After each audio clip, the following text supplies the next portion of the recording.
I first met Burt through the telephone when I received a phone call, and you have that surreal experience where someone says to you, "Burt Bacharach's on the phone."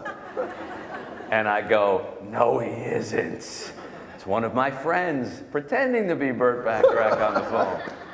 And I picked it up, and I heard a gentleman say hello, and I said, "None of my friends sound like that." And it turned out to be Burt Bacharach, who in the first few sentences I remember of that conversation said to me, "I read your book, Tuesdays with Morrie. My therapist turned me on to it." And I remember that's the first time I had ever heard Tuesdays with Morrie used in that context. We went on to meet one another, get to know one another, and Burt was kind enough to one time invite me down to a place that he was renting down in Southern California here. And at the end of our visit, he said, "Hey, give me your phone number." And my wife will attest to this because we've told this story many times. He said, "Give me your phone number." And I started to say, he said, "Well, just write it in my book." And he handed me his phone book and the A's, and he said, "Just put it in there in the A's." And I got to write my name between Herb Albert and Charles Aznavour. And I put Mitch Albom in there, so I count that as one of my great moments. He is, I think, arguably the greatest songwriter of the 20th century. And he has this wonderful new book, which just came out last week, called Burt Bacharach, Anyone Who Had a Heart, which is one of his classic tunes. And would you, I guess, formally say hello to our guest, Burt Bacharach? Thank you. Thank you for coming tonight. I had a chance to read the whole book. It's wonderful, it's fast read, and it really gives you a lot of great insight into the life of a musical genius. And the thing that struck me the most from the start of it was you said when you were a kid, you had a hard time sleeping, which affected you in school. And the reason you said you had a hard time sleeping was because there was always music playing in your head, and it kept you awake at night. Elaborate on that. Still does. Still goes on. It's like a jukebox in my head. I try not to work now anymore after dinner. It's kind of sets up a pattern of, I think if you work on something, you hear it as many times as I hear it, because I stay very involved with my music. But that's at a professional level now. When you were 5 and 6 years old, you were just hearing melodies in the night? Who told you the story, Mitch? Well, you wrote it. You said I couldn't sleep, there was music in my head. I don't think, let me just correct, because if that's in the book. You did read this book, I just want to make sure. I did write this book. It's this book, right? I wrote it and read it. Okay. Yeah. No, the problem I had sleeping, not when I was 5 or 6, probably in my teens. And I think it came about because, I heard once my mother say in the house, meaningless, not an important statement. To me, it was very important. I didn't sleep very well last night. I only slept 4 hours. If I don't get a nap today, I won't be able to function. Right into the computer, and that's, she meant no harm. Probably a night later, I was saying, "Hey, Mom, could I have a seconal? Or another seconal?" And I was like into sleeping pills very early. Wow. "Mom, can you cancel the composition class when I got to be older and I was going to music school? Could you make it later?" So, and I had a sleeping problem through much of my life. And I'm lucky to be sitting here talking to you people, talking to you, Mitch. We said in the backstage that we're happy to see each other again, and we're happy to be upright. Yeah. And after that, we're not taking anything for granted. When you were, I'm kind of walking through your life as it's told through the book on some early stages. In your early performing years, you had a stage name, Happy Baxter. Baxter. Happy Baxter. Why Happy and why Baxter? Well, it wasn't Jewish. But you were, and that was the problem. But that was a problem too, because nobody in my family pretended to be Jewish. That can hang you up the worst, you know. Now, was it at a time where it was a detriment to your career to have a Jewish last A detriment to my social life, you know. I mean, just. Well, Happy Baxter wasn't really going to get you a lot of action either, I got to tell you. I don't know how well you did with that name, but. I had this name Happy because I got named Happy by my mother. My father's name was Burt, spelled B-E-R-T. I got named Burt, B-U-R-T, kind of confusing. People wanted to call me Junior, and my mother said, let's call him Happy, and that way maybe he'll be happy all the time and won't give us a hard time, or whatever the reason. And I think maybe that was it. Sounds like a good plan to me. Yeah, keep the kid happy. Then we'll be happy. You said in the book that you did not do very well in school, that you, I think, finished 360th or so out of 372 kids in high school. And we don't know what happened to the other 12, but probably incarcerated at the moment. And that cost you in terms of going to college. Exactly. I didn't know till I did the book with Bob Greenfield, and he started to check out my school records at Forest Hills High School. Until that time, I wasn't sure why I had such difficulty getting into Oberlin, Eastman, Juilliard, really good music schools. And then you check your grade point average. Well, Bob Greenfield did. Yeah. And he said, you were the lowest percentile. And I guess I was a horrible student. And almost illiterate, you know. I went to a terrible school. Very tall basketball team, the tallest basketball team in New York City. Oh, that counts for something. Yeah. Not if you're going to be a musician, but it counts for something if you're going to be on the basketball. These guys were huge. Remember Connie Simmons? Sure. Yeah, played for the Knicks. Came out of Forest Hills High School. That's before you were born, Mitch. Well, I read. Yeah. You did go to McGill up in Canada, and you mentioned in the book about auditioning for it, and halfway through the audition, they stopped you and they said, basically, you're in. You were that good. No, they only had about 11 students. Oh, oh, they were that bad. Yeah. It was a music school that now is a great music school at McGill. At the time, it was totally impoverished in an old building on Sherbrooke Boulevard or Sherbrooke Avenue. And they needed some, like, American students instead of just all Canadians. So you filled the quota. I filled the quota. And didn't have a very good time, didn't learn very much. Heard some good music, heard some good jazz. And you were influenced a lot by jazz. You went into a lot of the jazz clubs when you were younger. You listened, you absorbed. And in the early years, you ended up being an accompanist for, well, many people, but Vic Damone was one of the first. Yeah. And you ended up getting fired from that job. Quickly got fired. Yeah. And the reason was?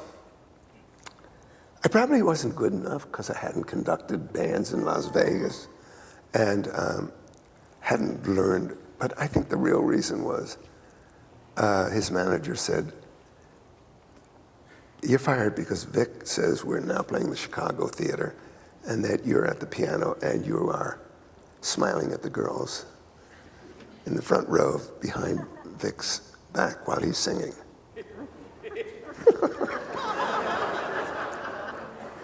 You know, I think you have a good case in front of the labor board if you ever want to take that up. You were fired for smiling too much.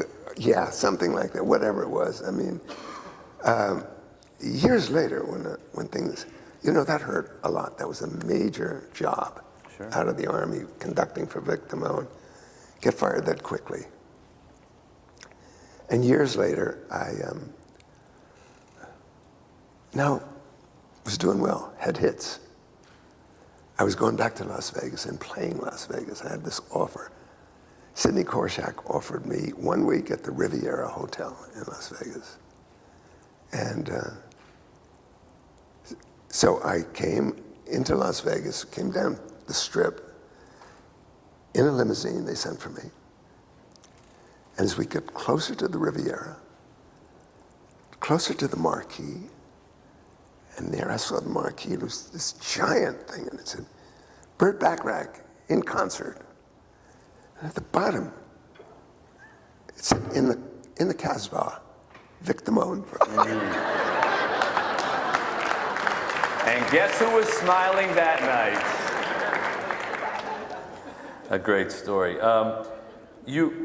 You all know, of course, the litany of Burt's songs and all the brilliant songs, and we'll talk about some of them tonight. But I thought it was worth noting that you wrote a lot of songs early on that did not get recorded, dozens and dozens and dozens, and even some that did. You say in the book, they weren't so great. And earlier today, I mentioned that I was going to be talking to a friend of mine. He said, oh, he wrote a song that has the most amazing lyric in it. And that song now, if I've done this right, I made a little playlist for this interview here, and let's see if this works. This is one of Burt's early songs recorded by Perry Como. Now, let's see. Yeah. It's called Magic Moments. Magic Moments. What I think is worth noting about this song is it actually has a lyrical part in it, and I'm not making this up, that says, wait, I wrote it down. The way that we cheered whenever our team was scoring a touchdown, the time that the floor fell out of my car when I put the clutch down. And as someone who's written a little music in his life myself, I'm wondering, how do you write music for that kind of a lyric? Who came up with which thing? Well, that was Hal David. I mean, and that's not Hal David at his finest. Yeah. We're all entitled to throw in a bad I think one. it's worth noting that's not Hal David at his finest. Yeah.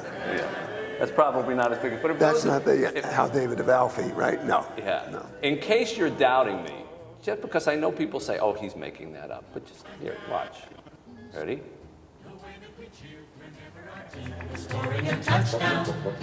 The time that the floor fell out of my car when I put the clutch down. Okay? Man can't make up lyrics like that. I salute you for that song. Most people wouldn't survive a song like that. You went on, of course, to huge things. You became an accompanist for Marlene Dietrich, a huge influence in your life and in her life, as you later found out. Talk a little bit about her and what that was like in your relationship. Well, it was a great way to see the world. I mean, musically, it wasn't so hot. Because I was starting to have... I started with Marlene, and I hadn't really broken through. I'd had this song, Magic Moments, and The Story of My Life. But the stuff with Dion and the Shirelles and Chuck Jackson, it hadn't really started to happen. But when it started to happen, I continued to go in the studio in New York, make these records, and then get on a plane and go to Warsaw and meet Dietrich and conduct for her. And musically, it was like, not great. Go see what the boys in the back room will have, you know. Those are the kind of songs that you... Yeah, all these Richard Tauber songs too.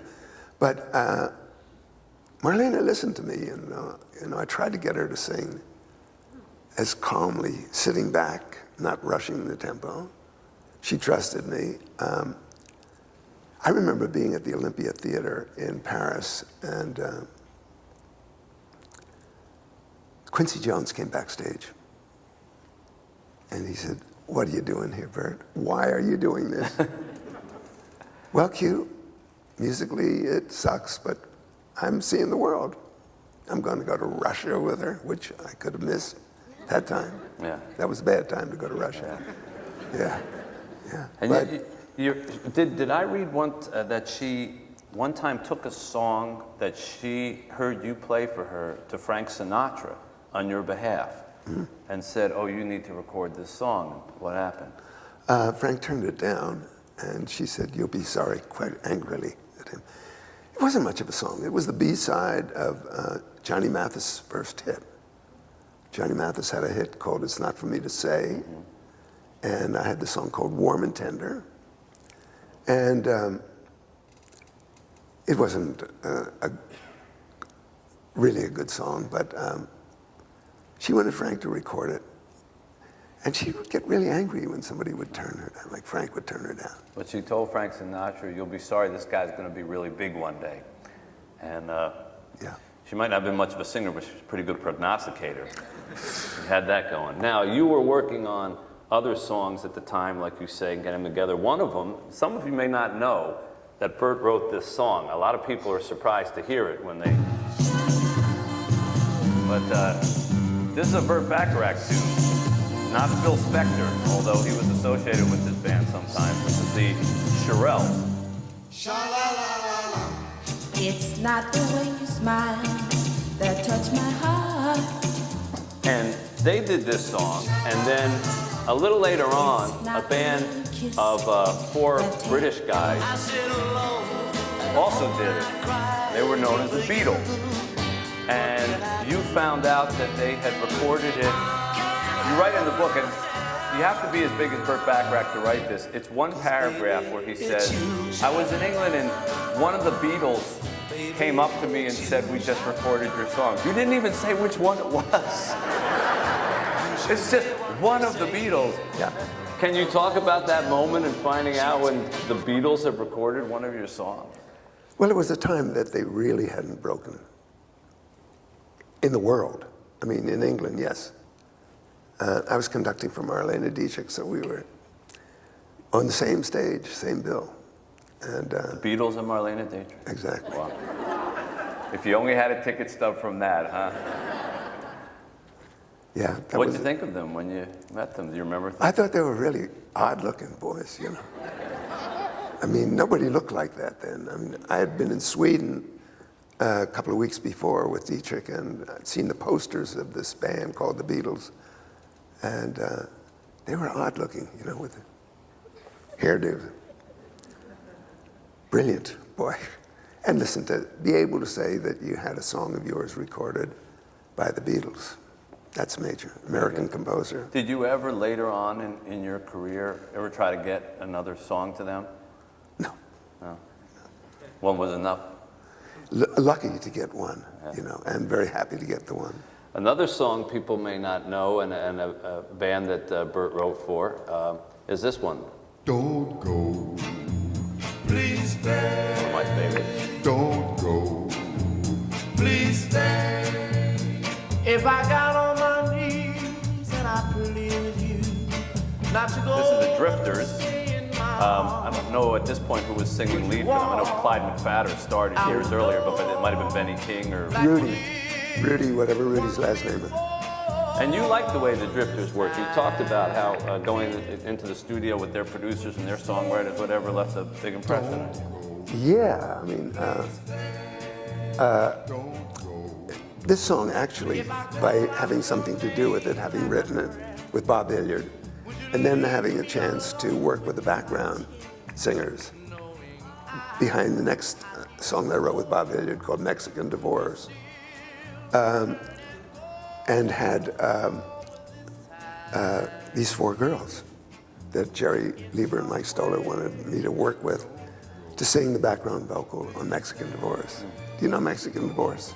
You Well, know? I've heard it, yeah. You've heard about I Mexican don't know that was the peak of your career at that particular Yeah. time, that one, but Mexican Divorce, and working with those 4 girls, that was a big page turner for me, because in that group was Cissy Houston, Dee Dee Warwick, Myrna Smith, Dionne Warwick, all related. And I couldn't tell who the best singer was because they just made a splendid sound. They were great. But Dionne always had this one thing that just made her stand out, something special. yeah. I think we are pretty familiar with that voice that kind of became so associated with Burt Bacharach's music, and she's so associated with you. And one of the things I got from reading the book was that she was an extremely talented singer, but she was really possessive about songs, and she didn't like if you were to offer a song to anybody else, or if she even thought that you might be giving a song to somebody else, she got upset about it, right? It wasn't so much that I was giving the song to somebody else. Once she had recorded it and it had been a hit in the States, it's fair play for somebody like Sandy Shaw or Cilla Black to record it in England. And I understand how Dion felt, but she had no grounds to really, you know. Now this song, Dion Not a turned bad it. song, is it? This one. Dion turned this song down. Did you know that? Dion turned this song down? Right. Wow. Because she got really first call on much of what Hal and I were writing. Anything that was urban or, you know, for the R&B market, Dion would get first crack. And she thought it was too preachy. And, you know, I kind of went to a place, hey, maybe it's not good because if Dion doesn't like it, maybe it's not so good. And put it in a drawer. And if Hal David probably 8 months, 9 months later, we were going to record Jackie DeShannon, and Jackie came in to our office, and Hal said, why don't you take that song out of the drawer and play it for How long Jackie? did this song sit in a drawer? 8 months. See, Good thing you opened that drawer. yeah. But I did believe in Dion's taste, you know, and there was certain credibility there. But then Jackie started to sing, and I'm playing the piano, and oh my God, I said, this is spectacular because she was made for the song, Jackie DeShannon. Yeah. Are certain artists, you think, just sort of the right fit for a song, and is that, or do you tend to write for them once you've had them? In other words, Dionne Warwick is a case study. Dion is a good example where you custom make your, like clothing, custom make it for the artist. With Dion, the case was, the more I could see, we could see, but what I could see orchestrally I could do, where I could go, it was kind of like an open-ended thing, Mitch, because her range emotionally became spectacular. Her ability to sing with great delicacy and then explode. So the more we recorded, the more chances I could take. She's a very musical girl, very musical. I think you once told me, we did an interview one time on a radio program I do in Detroit, and she was on and you were on two different lines phoning in, and I think there was some dispute as to whether she was ever on time for a recording session or not. But I got the impression that she was fairly late, fairly regularly. Never. She was on, everybody was on time. Okay. That's Maybe she erroneous. disputed that then. No, she was there. And the girls, I always used those girls in the background. Right. So we had like Cissy Houston singing background, we had Myrna Smith and Dee Dee Warwick. And you had this young girl in the control room listening to vocals, listening to her mother sing, and it was Whitney. Wow. And so Whitney kind of spent a lot of time in the control room while we recorded. Did you ever write anything for her or hear her sing any of your songs when she was a kid? No. I wish I had. Yeah. You know, I get like a couple of maybe 6, 7 letters from Clive Davis saying, "Oh, it's a beautiful song. Doesn't sound like a hit to me." Mm-hmm. Yeah. You know. Is it, of all the people who have, you know, been well-known singers during the course of your career, were there ever any who you really wanted to get to sing one of your songs and just never did? They just always turned you down? You know, if you have a dream, of course, would it be great to record Frank Sinatra? I mean, it's a different kind of singing, but there's Frank Sinatra. He never recorded one of you? He did. He recorded Wives and Lovers with a Basie band. Wives and Lovers is a waltz. They recorded it in 4/4. I said, Quincy, why why is the arrangement in 4/4? The band doesn't play in waltz time, basically. But then, you know, as years went on, and I was in New York, and I was getting ready to, we were going to rehearsal for Promises. And show was cast, and I got a series of phone calls. I got a call from Sinatra's people. First, Sarge, he makes the call, initial call. Are you going to be at this number tomorrow night? And I can be, yes, Sarge. And then you get a call from Jilly. Oh yeah, Julie. Jelly says, you sure you're going to be at this number? Because And if then you not, I'll finally- break your thumb. And then you finally get the call, okay, be here at that number at 9:15. And the call comes in and it's Frank. Burt, here's what I want to do. I want to go into the studio with you and do an album. You write all the songs, write the arrangements. Tell me what time to be there, and we'll do it. I said, I would love to do this, Frank. When can we do it? He says, I said, right now, we're just in rehearsal for Promises. So, and then we have to take the show on the road to Boston. And he said, forget it. Really? Phone hung up. Yeah. Forget it. If you didn't do it immediately, it was over. Wow. But it wouldn't have worked, Mitch. You know my songs. When I'm going to get one take out of the man, and he's going to walk out of the studio and say, that's it, I got it. Right. Yeah. Yeah. You not the ever see easiest the songs. Saturday Night Live take off on him where he's singing with all the assorted other duet people, and that's all he wants to pop in and do together, you know, summer wind in C, here we go, 1, 2, 3, out of here, you know, and he just does it and he moves on. So yeah, I don't think that's the Burt Bacharach way. It wouldn't have worked, but you know, I think the whole experience of finally talking to him and having him say, forget it. Well, it's a good story anyhow. It's not a record, but it's a great story. He also said, you know, introduced me in Las Vegas as the man who writes in hat sizes, you know. He writes it.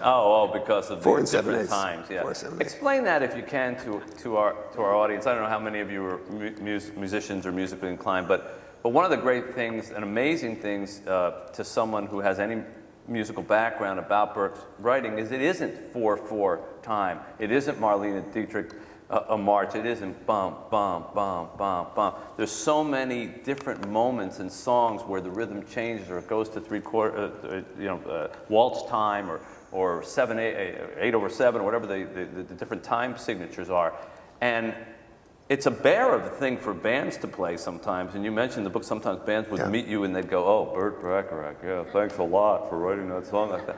But Not intentional. yeah, but you did it. Why? Very Because natural. No, it's the way I felt it and the way I heard it. And I never wanted to make it difficult for an audience. Never want to make it difficult to play. I do figure if the band at the Apollo Theater is confronting me with Anyone Who Had a Heart, where it's changing time signature every other bar, it seems, and the turnaround bar at the end of the song is 7/8 bar. Nobody'd seen a 7/8 bar, you know. How do you play a 7/8 bar? How do you count that? I said to them, the fact that the record's in the top 10 nationally, people get it. So just feel it instead of trying to count, then, you know. Anyone who ever loved could look at me. That was a 5/4 bar that just you went can hear by. right there. It's not 1, 2, 3, 4. Anyone who ever dreamed Another 5/4 bar, could look at me. going to a 4/4 bar. And know I dream of you. Was there a reason that you chose this song title for the title of your book? No, I think Bob Greenfield came up with that title. Not a bad title. No, not a bad title at all. A great song. It's a very standard question that songwriters get asked all the time, but I'll ask it because I think it's educational. Is it words or music first when you were collaborating with Hal David?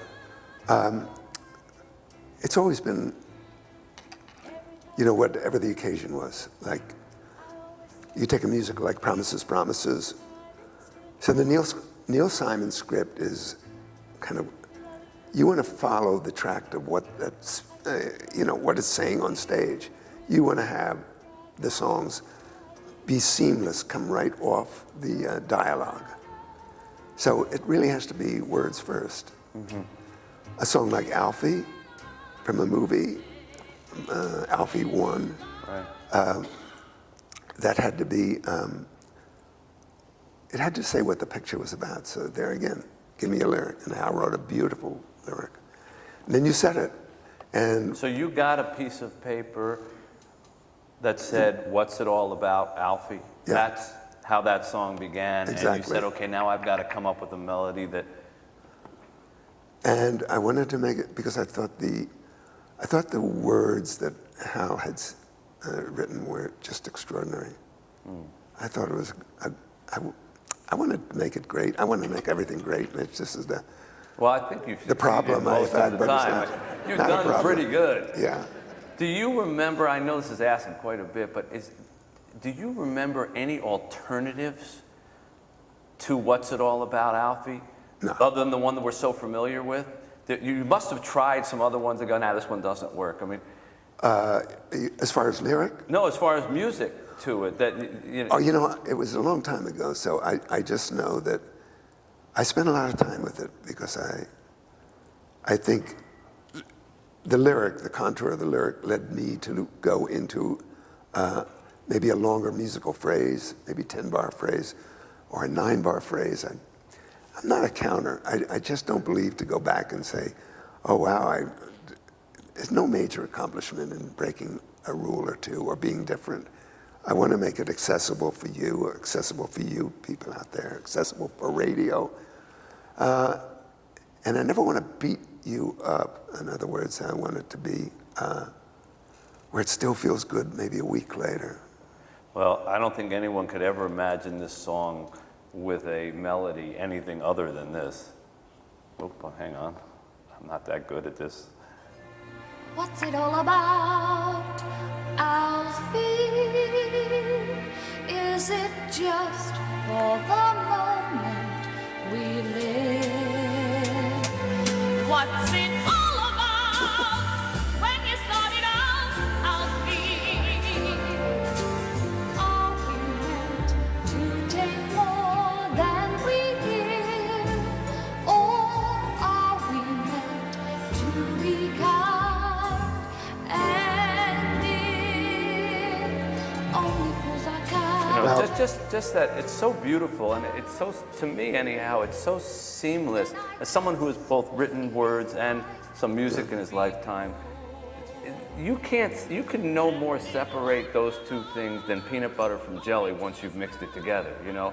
And to me, that's the mark of a beautiful meshing of music and Thank you, lyrics. thank you. And I just think that song is remarkable. And when you listen to how complicated it is, not only the time, the melody line, it doesn't just keep going back to a hook over and over again. And then you look at music today, where it's just, if you can't get it in the first 5 seconds, they don't want to make it, and know, it just repeats I know. itself over and over. I know. Is it discouraging sometimes to have created something like this? And No, it's because it's already been written and created, and at a time that the things were healthier. By the way, this particular version of Alfie, if you've never seen it on YouTube, look it up with Cilla Black and me in the studio and recording her. And I put her through maybe 28, 29 takes. She looks like she wants to kill me. Sir George Martin was in the control room. And,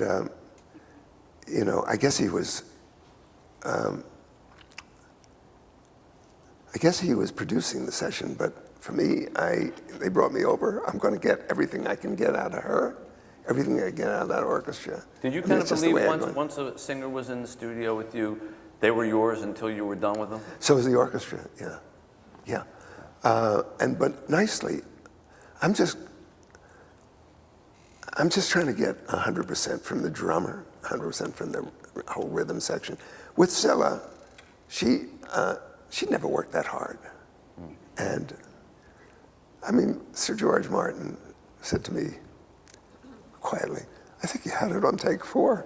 That was on take 28. Yeah. I had her on take 4. Yeah. Let's talk a little bit about, and you spend a good part of it in the book, about your personal life, the non-musical side. You begin with a very poignant story about the birth of your daughter, and you talk a lot about your relationship with Angie Dickinson. You talk a lot about your relationship with women throughout the course of the book. I felt at times I was reading 50 Shades of Grey, and I thought I should make sure my wife wasn't around when I was reading it. But particularly Angie Dickinson, you seem to be quite infatuated with her early on. Your wedding to her was sort of at the end of a very long night of drinking in Las Vegas, where you ended up somehow with Chuck Barris as your best man, which probably happens in Vegas more than you think, but still, tell us about it. Lucky to have found Chuck. He used to play basketball with him in New York City, and He was just hanging around the bar in Las Vegas. he was in the same casino we were in, and we were waiting for Angie's friends, June Nelson, and David Nelson from the Nelson family. And I don't think they got there, so I don't know. Or maybe they did get there, but we were so drunk. At 3:30 in the morning, it's probably hard to tell who's there and who isn't. Yeah. But that was, why get married in such a fashion? Opposed to what other fashion? Well, the kind where you set a date and you invite people. Oh, please. Excellent. Oh, please. No. Not for you? No. I think this just felt right, We'd go to Hollywood Park, see the races that afternoon, and fly up to Vegas and wait for June and David to not show up. Find Chuck Barris. Find Chuck Barris. Hey, Chuck, want to do me a favor? We used to play basketball. Come on. Be my witness. Yeah. And he was. He was. So somewhere there's a document marries you and Angie Dickinson, and the man from the Gong Show signed it in the. Yes, I witnessed this. Gong. Talk about the relationship with Angie Dickinson. It seemed to be very passionate, very loving, and ultimately doomed. And she said, and you both reflect in the book, that maybe you weren't meant to be married, and yet you were. In fact, you were in the process of maybe splitting up right at the beginning of the book when your daughter was born, and that maybe pulled you back together. Talk about the relationship. I don't think I could have been with anybody at that time. I mean, I have a real strong feeling that maybe we shouldn't be getting married till we're at least 35 or 40, because this was already going to be my second marriage. I was so occupied with my music, which is a very selfish kind of occupation. When you're into your thing, you're with it, you're married to it. And it chose you and you chose it. And would we have been able to go the distance? No, I don't think so. Would we have had a better chance? But there were so many problems with Nikki's birth, Nikki's life. It probably just fits into the whole pattern of 80% of parents with autistic children or Asperger's will not stay married, 80%. You talk in the book about she was born 3 months plus early. Sorry, 3 months, 20 days. Weighed 1 pound, 10 ounces. She was in the preemie ward for 3 months. months, and you would go every day, and you were superstitious to the point that you would repeat your pattern every day. Yeah, I wouldn't go with Angie. I'd have to go alone. Sort of like ball players. You've seen baseball players, and they're on a winning streak. Winning streak, they don't change their underwear. They keep wearing the same. You were afraid if you changed, she'd die. Yeah, exactly. And one time you were looking through the mirror, through the window, and some women came by and said something. A couple of women, yeah. And I was looking at Nikki, which wasn't her name when she was born. Angie and I named her Leah. The nurses in the preemie ward shut that down quick. After Nikki lived 2 days, her name became Nikki because that's what the nurses called her. You don't fight the nurses. Not when they're keeping your daughter alive. Yeah. Anyway, looking at Nikki and I started singing Hang On Sloopy. I didn't write Hang On Sloopy. It just felt like the right words to speak to her, sing to her. And these two women came. They had been on the ward, I think, visiting a friend of theirs who had a normal birth, a normal child.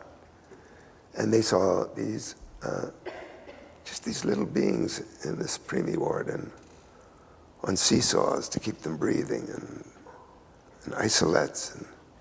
And the one said to the other, God, if I had one like that, I'd throw it away, you know? And I hit the roof. I screamed at them, chased them to the elevator. I mean, terrible thing to say or think. But anyway, it was God, I wish she'd had a better life, you know? As many of you know, Nikki probably she committed suicide 6 years ago, 7 years ago, something. I'm not good remembering that date. I don't have that down specific, but that's about when it happened. Never thought it would happen, but it did happen. So, hard one. Your partnership with Hal David eventually broke up, and many people feel that you were Lennon and McCartney. You were I don't know, Rodgers and Hammerstein, and partnerships like that. And you were so young, relatively. You could have produced so much more together. Why did it break up? You know, I will take the responsibility on this, the blame on this. We had gotten involved with a movie that should have never been made, the remake of Lost Horizon, as a musical. Ross Hunter said, let's make this a movie musical. Very hard to do. Movie musical, you cannot take that out of town and see what works and doesn't work. The scene doesn't work, the song doesn't work. You write a new song, shoot the whole sequence. Can't do it. And the picture was a disaster, and I was working on the picture for way too long with songs, knowing that you're sitting on a bomb. And it was just a quarrel about,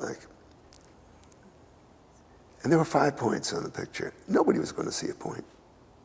Nobody was ever going to see a point. We all knew it would be lucky if it didn't bankrupt Columbia Pictures. It's going to impending disaster. So I called Hal. I said, just would make me feel better since I've got another 6 months of teaching kids, of writing the background score, something that I took great pride. Whatever I wrote. If it had my name on, and I couldn't write it all. There was wall-to-wall music, drama music.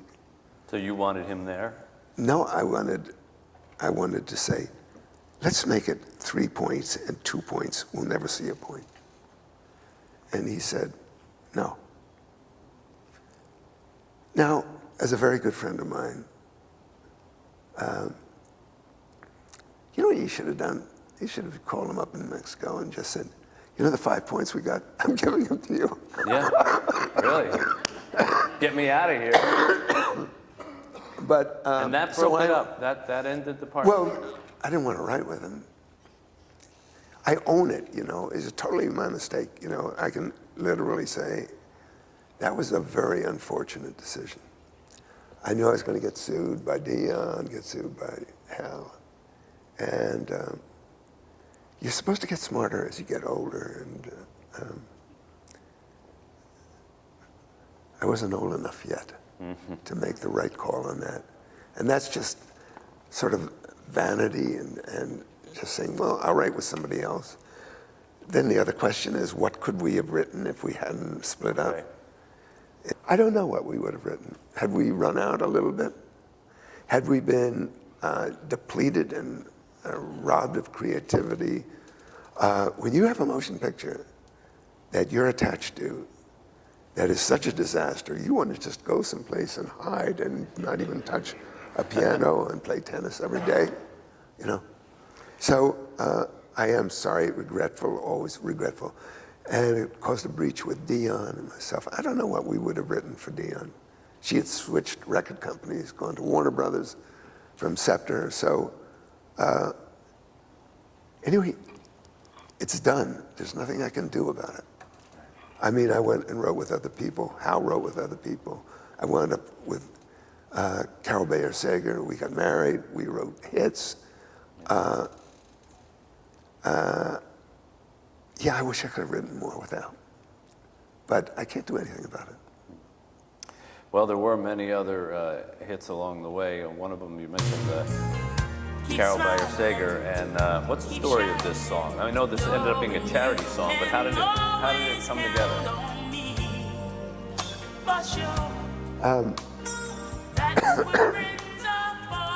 I like this song. I like this record. I like the record too. It started with making a track with Dion. And we didn't know where it was going to go. And Elizabeth Taylor came by the studio, and she was very close to Carol. And we were putting Gladys on, Gladys Knight, another great, great singer. Putting Gladys on Dion's existing track already. So, and Elizabeth said, such a great song. Why can't this song be the rallying cry, the marching theme for, it was right at the crest of the AIDS epidemic. It had just burst wide open. And make it a charity record for Matilda Krim at Amphar, and raise money and awareness. And then we got Stevie Wonder, and then we got Elton, and we got the four of them, and it was just a magical ride. And Were they all in the studio at the same time? no, they were not. They did tracks separately and recorded Yeah. them? I mean, the video, we all got together for the video. So they're all in the studio at the same time. And it's a very emotional song because I've been at funerals at that time where this song was played, and too many. I'm glad we wrote it. I'm glad we did the course that we went on that. It's a beautiful song, a beautiful song.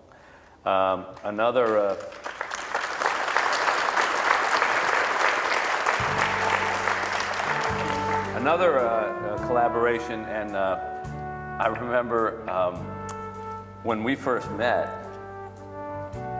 you, after we were out in the ocean there and walked back to your house, and on the way out, after I put my name between Aznavour and Albert, you said, oh, I want to give you something. And like every musician I've ever met, he pulled out a blank CD that didn't have any label on it or anything. It was just a simple jewel case, and said, this is something that I'm doing with this guy, Elvis Costello. Like I didn't know who he was, and I said, really? And I said, wow, I'm thinking to myself, I'm getting an early version of this. This is incredible. And then, like every musician I have ever met in my life, Burt says, track 9, the bass is a little high. Just ignore it, okay? It's not mixed right. And track 11, the drums are a little up. Just try to ignore it. I don't even want to give it to you. Almost pull it back, I've never known a musician who gives you an early version of something who doesn't explain every track on it and tell you you've got to listen to it. By the way, it was fantastic. It turned out to be, I think it was painted from memory. But you guys got together on for a movie again, right? Grace of My Heart, and constructed this song. Talk about Elvis Costello. I mean, when Elvis began, And you saw Elvis, many people saw him, I think, for the first time on Saturday Night Live. He did that performance where everything was like this, and really, the last person on earth you would think, oh, he should write with Burt Bacharach, yeah, with the little glasses and the pants halfway up here and singing angry lyrics, and yet you've made a great partnership. Well, Elvis, you know, it's got a very wide range, lyrically, musically, and you know, that was the first track we had done for a movie, Quickly, Grace of My Heart. And it felt so good working together, and we decided to do a whole album, and we did this album. It became Painted from Memory, which became a really very important record, more important maybe 10 years after the fact. I love the songs that are in it, and I love the combo, the two of us, what we did together. And there is a future for this, and this is exciting because in New York last week, I was working the book, and we did Sirius Radio, Sirius Town Hall. Elvis was the moderator in your role. You know. Well, I'm sure he was way better than me. You can speak the language, but... You're very good.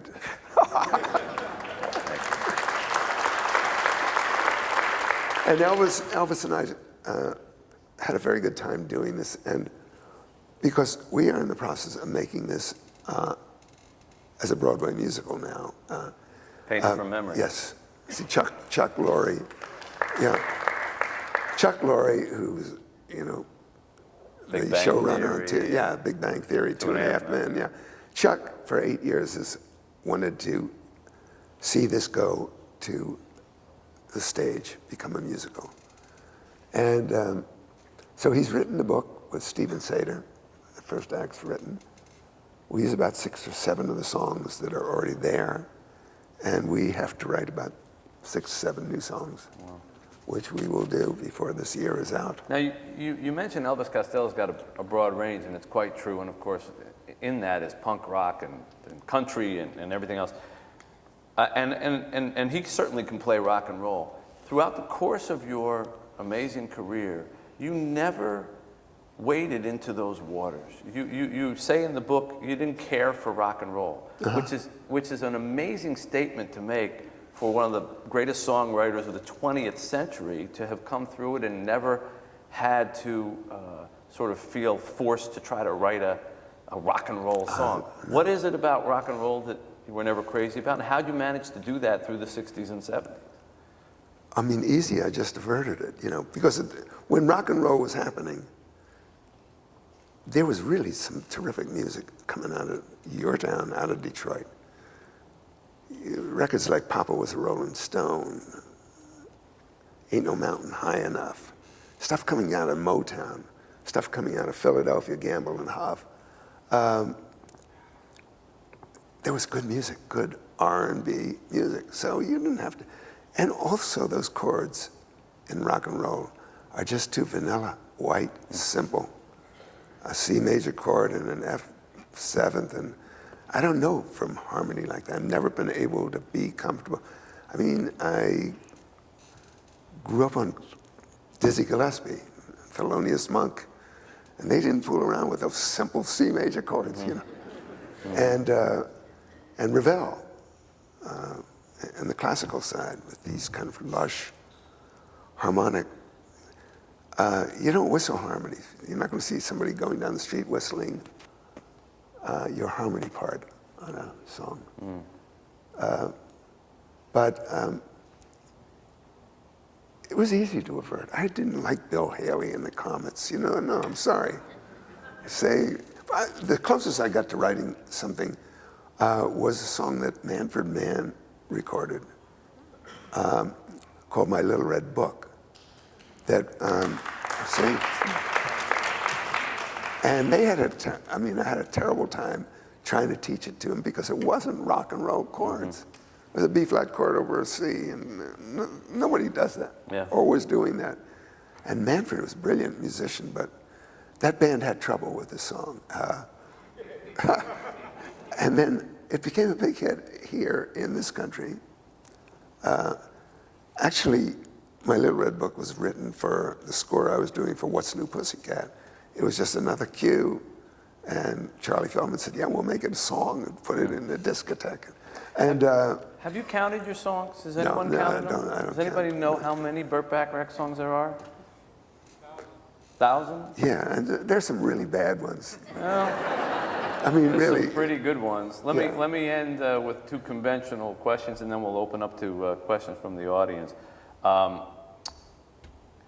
Many people feel that you are, and you and Hal David, the partnership, the quintessential songwriters of the second half of the 20th century. If you had to take you off the list, and Hal off the list, in your mind, who is the greatest songwriter of those last 50 years? Oh, Paul Simon's pretty sensational. Paul Simon.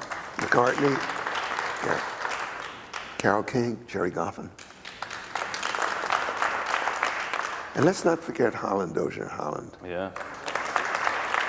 An awful lot. And if you had to pick, in that most cliched question, a favorite song, you know, you get to the gates of heaven and they say, well, show us one thing you did. One thing. Don't show us 30. We're busy up here. Show us one. What are you pulling out of your satchel? Probably be Alfie, sure. Alfie. I think you get in with Alfie, by the way. I have it on good authority. You go right in the central gate. So I wrote the 5 people you meet in heaven, and I know these kinds of things. Very good, very good. I think I probably speak for most of you when I say that I could sit and listen to you talk for 7 more hours, and you know, and I've got that much material in here, by the way. But I think it's an honor to share a stage with you, Burt, and to know Thank you, you Mitch. as a friend because, well, not only are you're a good man and you're a good soul, but I think that you have inspired people over the decades with the music that you've written. There's a reason that these songs, some of them that we're playing, are 40 years old and plus, and they still sound fresh and they still transport you when you hear them. And I think that's the mark of great art, that it doesn't know a time and it doesn't know a decade and it doesn't know an era or a fad. It transcends all that, and we're not in the age of promises, and yet you can listen to any of those songs written for it and be moved by them. So without putting you too much on the spot, the only thing I think that could probably top the conversation that we've heard is if there's any chance that as a close you might walk over to this little old thing here and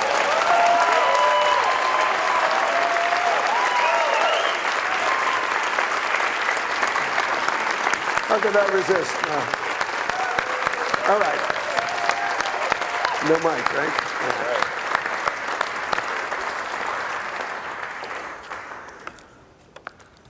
So we don't have a mic on the piano, okay? Is there a separate mic, Ted, or you just use Burt's? But, you know, I'll sing softly and you listen really hard, okay?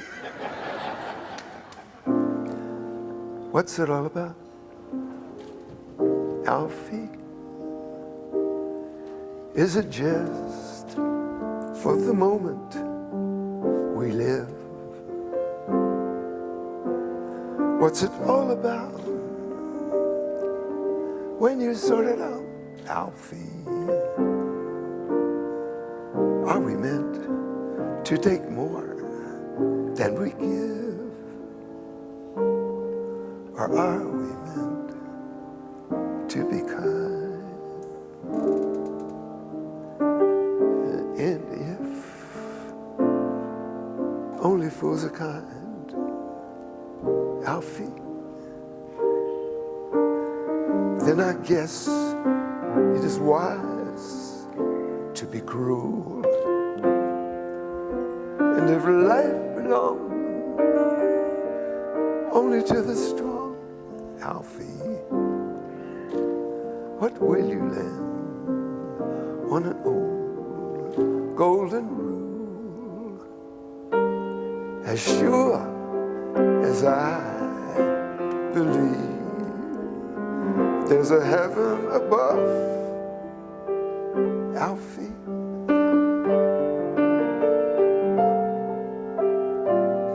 I know there's something much more, something even unbelievers can believe in. I believe in love, Alfie. Without you, love, we just exist. Alfie, until you find the love you've missed, you're nothing, Alfie.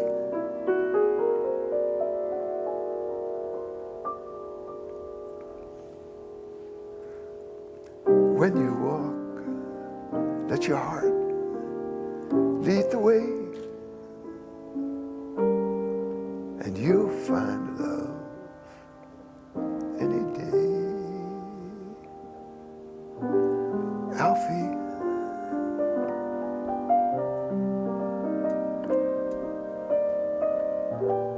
Alfie,